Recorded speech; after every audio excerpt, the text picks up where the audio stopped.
الحمد للہ رب العالمین الصلاۃ والسلام علی خاتم النبیین اما بعد فاعوذ باللہ من الشیطان الرجیم بسم اللہ الرحمن الرحیم۔ معزز خواتین و حضرات،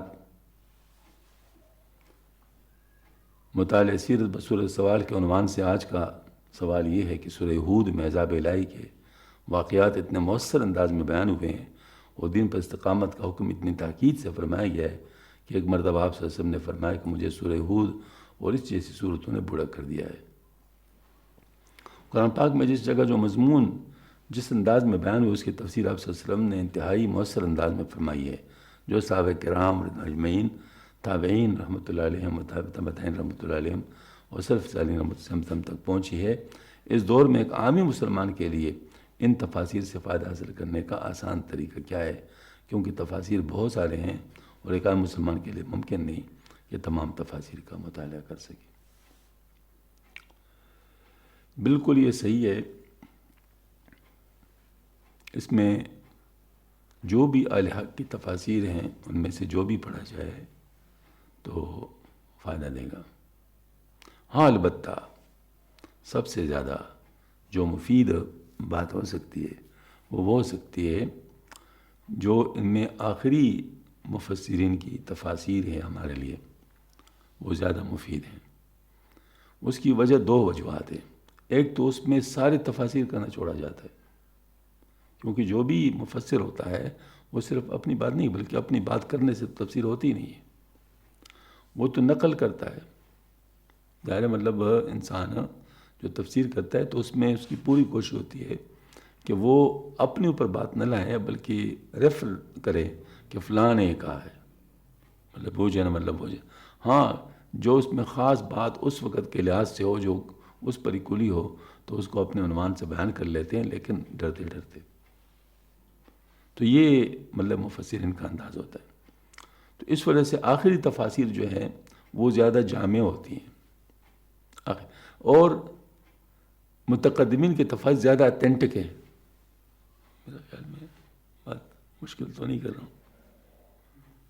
ہاں جی، مطلب متقدمین کی تفاسیر زیادہ اتھینٹک کیونکہ وہ ریفرنس کے طور پر ہیں، اور جو ہے نا مطلب جو متاخرین کی تفاسیر ہے وہ زیادہ جامع ہیں کیونکہ ان میں تمام اتھینٹک تفاسیر سے استفادہ کیا گیا۔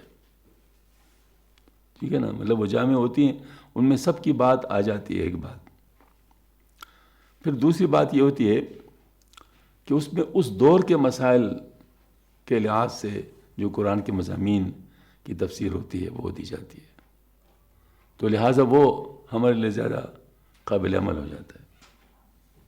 ہاں جی، پھر تفاسیر میں دو قسم کی ہوتی ہیں۔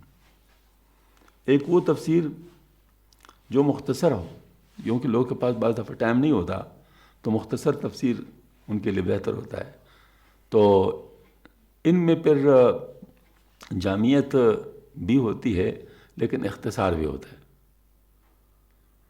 ہاں جی، بی بریف اینڈ کمپریہنسو، مطلب جیسے ہوتا ہے نا انگریزی میں کہتے ہیں بی بریف اینڈ کمپریہنسو، تو اس میں اس بات کا خیال رکھا جاتا ہے کہ مختصر بھی ہو، اور تو اس مختصر ہونے کے لیے پھر ہر ایک کے اپنے اپنے طریقہ کار ہوتے ہیں۔ تو مطلب متاخرین میں جو مختصر تفسیر ہے وہ حضرت مولانا شبیر احمد عثمانی صاحب رحمۃ اللہ علیہ کی ہے، جو اصل میں ترجمہ تو شیخ الہند رحمۃ اللہ علیہ کا ہے، لیکن تفسیر جو ہے مطلب اس میں وہ حضرت مولانا شبیر احمد عثمانی صاحب رحمۃ اللہ علیہ کا۔ تو حضرت نے اس میں جو اصل بات کی وہ یہ ہے کہ ایک تو اس میں راجح قول لیتے ہیں، وہ مرجوح قول نہیں لیتے، جس پہ زیادہ تفاسیر کا مطلب ہو کہ مطلب اس کو ترجیح دی گئی ہو، ایسا قول لیتے ہیں، مرجوح قول نہیں لیتے۔ ایک تو ان میں یہ ہے۔ دوسرا، آیت کی تفسیر کے ذریعے سے، آیت کے ذریعے سے آیت کی تفسیر، ان حوالے دیتے کہ فلاں آیت فلاں آیت، ہاں جی، تو آیت کے ذریعے سے آیت کی تفسیر، یہ مطلب اس میں استعمال کیا گیا۔ تو اس سے جو ہے نا اختصار ہو جاتا ہے لیکن اس کی اتھینٹسٹی میں فرق نہیں آتا، مطلب یہ مطلب ہے۔ تو اس وجہ سے اگر کوئی مختصر تفسیر دیکھنا چاہے کہ کم از کم قرآن کا جو لب لباب ہے وہ سمجھ میں آ جائے، وہ اس کے لیے یہ تفسیر بہترین ہے۔ اور دوسرا جو ہے نا یعنی زیادہ یعنی جس کو کہتے ہیں تفصیل کے ساتھ جن میں باتیں کی گئی ہیں، وہ حضرت مفتی شفیع صاحب رحمۃ اللہ علیہ کی تفسیر ہے معارف القرآن۔ معارف القرآن میں 2 ترجمے جمع کیے گئے، 2 ترجمے۔ ایک ترجمہ تخت اللفظ ہے جو وہی مولانا شبیر محمد عثمانی صاحب رحمۃ اللہ کی تفسیر کی ترجمہ ہے، وہ دیا گیا ہے۔ اور دوسرا ترجمہ معارف القرآن، وہ بیان القرآن کا ہے جو حضرت تھانوی رحمۃ اللہ علیہ کی تفسیر ہے، جس میں ترجمہ کا اور تفسیر کا ایک عجیب رنگ جو شاید پہلے کبھی نہیں دیکھا گیا تھا وہ بیان کیا گیا۔ اور وہ طریقہ یہ ہے کہ اس میں تخت مطلب جو ہے نا وہ خط زیر خط جس کو ہوتا ہے، مطلب خط کشیدہ جو ہوتا ہے اس کے نیچے ترجمہ ہے بامحاورہ، تحت اللفظ ترجمہ نہیں، یہ بامحاورہ ہے، ہاں جی۔ اور بریکٹس میں جو ہیں وہ جو کوسین میں دیے گئے ہیں وہ اس کا تفسیری مطلب جو ہے نا وہ ہے تفصیل ہے۔ اچھا، اب اس میں طریقہ یہ کیا گیا ہے کہ اگر اس کو صرف خط کشیدہ الفاظ کو پڑھا جائے تو آپ کے سامنے ترجمہ آ جائے گا، یہ ترجمہ جو ہے قرآن کا ترجمہ یہ، اور اگر ساتھ اس میں کوسین والے الفاظ بھی شامل کیے جائیں تو تفسیر بن جائے گا۔ یہ واقعی پہلے کبھی شاید نہیں دیکھا گیا، ہاں جی۔ تو یہ حضرت نے کام کیا ہے، حضرت تھانوی رحمۃ اللہ علیہ نے۔ تو حضرت مفتی شفیع صاحب رحمۃ اللہ علیہ نے 2 بڑے حضرات کی چیزوں کو جمع کیے، ایک شیخ الہند رحمۃ اللہ علیہ اور ایک حضرت تھانوی رحمۃ اللہ علیہ، یہ ماشاء اللہ انہوں نے جمع کیے۔ پھر انہوں نے یہ کیا ہے کہ شان نزول بھی دیا ہوا ہے، شان نزول پہ، اور پھر اس کے ساتھ معارف و مسائل، معارف و مسائل میں وہ اپنی ڈسکشن ہے جو اس مسئلے کے متعلق جس میں ہے، تو اس میں جتنی تفصیل بھی بعض دفعہ کئی صفحوں پہ تفصیل جاتی ہے ایک آیت کی، اور بعض دفعہ بڑی مختصر بھی ہوتی ہے، مطلب اس میں جتنا وہ یعنی بتانا ہوتا ہے اتنا بتانا ہوتا ہے۔ تو اس طرح مطلب ہے کہ یہ ایک بہت ہی جامع تفسیر ہے، اور ماشاءاللہ اس کا بہت فائدہ ہے۔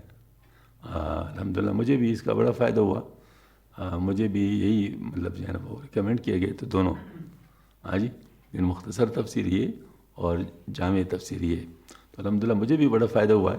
بہرحال ہم یہ نہیں کہتے کہ صرف یہ تفسیر پڑھ لو، جتنے مرضی تفسیریں پڑھو، لیکن یہ بھی ضرور پڑھو، ہاں جی۔ انشاءاللہ العزیز آپ کو اس کا فائدہ خود ہی معلوم ہو جائے گا۔